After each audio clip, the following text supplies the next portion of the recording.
everyone. I'm Kevin Nelson. Here's a look at what's going on this week in the news. We begin with news from the Vatican.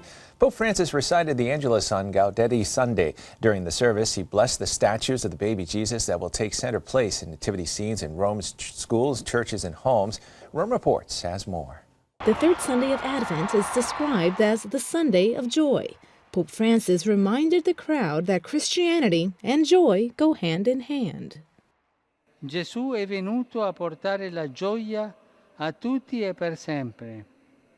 Non si tratta di una gioia soltanto sperata o rinviata al paradiso.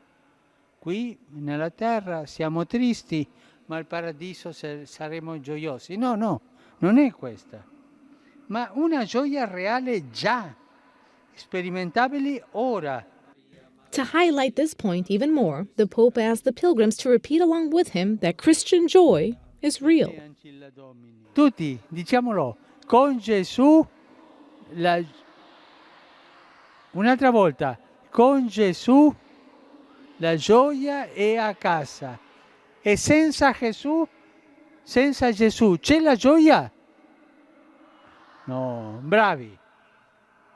Lui, Gesù, è vivo.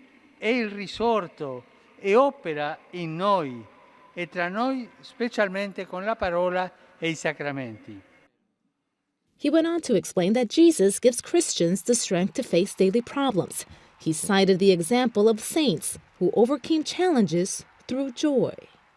Non si è mai sentito di un santo triste o di una santa con la faccia funebre.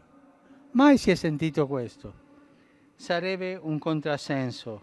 The third Sunday of Advent is also known for the tradition of the so-called bambinelli. Thousands of Italian children take a baby Jesus from their nativity set and take it to St. Peter's Square so it can be blessed by Pope Francis. At the end of the Angelus, Pope Francis surprised the crowd by giving out a small prayer book. Later in the day, the Pope visited Rome's St. Joseph Parish. There, he met with the sick, with a group of gypsies, with a First Communion class, and with dozens of couples whose newborn babies were baptized in the past year. During Mass at the church, he told those gathered to be joyful as they prepare for Christmas. He said that with Christmas so close, people must pray for Christmas joy and give thanks to God for what He has given us, especially our faith. More news now from the Vatican. While in Rome as part of a European tour to revive peace talks in the Middle East, U.S. Secretary of State John Kerry met with Vatican Secretary of State Cardinal Pietro Parolin.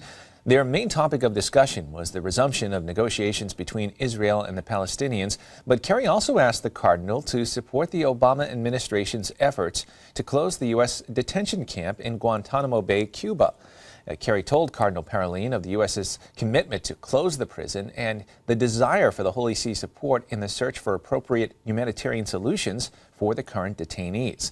The two secretaries of state also reportedly touched briefly on other subjects, including the civil war in eastern Ukraine and the Ebola epidemic. News now from around the country. The Sudbury Clergy Association, the SCA, in Sudbury, Massachusetts, has been concerned recently about the appearance of disrespect and lack of civility in much of the public discourse in town. As a result of this, they reached out to the Harvard Negotiation and Mediation Clinical Program to develop and implement a process of inquiry to better understand how citizens and officials communicate with one another. Relying on their expertise, the SCA plans to reach out to a representative cross-section of citizens using listening sessions and focus groups. According to the Reverend Barbara Williamson of St. Elizabeth's Episcopal Church, the goal is to ask citizens, town officials, and committee members, along with other representative stakeholders, how they are doing as a town as they seek together to secure the well-being of the community they all love. Father Richard Erickson of Our Lady of Fatima Catholic Parish said he hopes this project will be helpful to the association and to the community. Respect for one another, he said, is at the foundation of their clergy association and at the heart of this project. The project is expected to run from the end of January through early May. And finally in the news, last week we previewed the special Creole Mass taking place with Pope Francis at St. Peter's Basilica for the Feast of Our Lady of Guadalupe. This week we give you some of the highlights from this unique Mass. Thousands of Latin American pilgrims gathered in St. Peter's Basilica for a special Mass. Pope Francis led a Creole Mass in honor of Our Lady of Guadalupe, patroness of the Americas, and commonly referred to as the Queen of Mexico. Music played a key role throughout the ceremony, filling the basilica with plenty of folklore.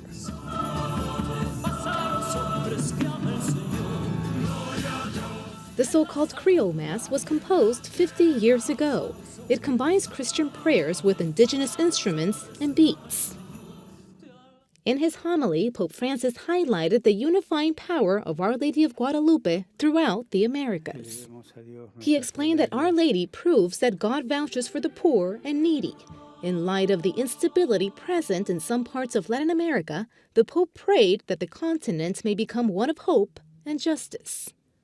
Sea la gracia de ser forjados por ellos a los cuales hoy día el sistema idolátrico de la cultura del descarte los relega a la categoría de esclavos, de objetos de aprovechamiento o simplemente desperdicio. He also called on Christians to have faith in Our Lady of Guadalupe and to stay loyal to the teachings of the gospel. And that is all the information we have for you this time. I'm Kevin Nelson. Don't forget, you can keep up to date on Catholic news throughout the week with Catholic Newsbreak right here on the Catholic TV Network.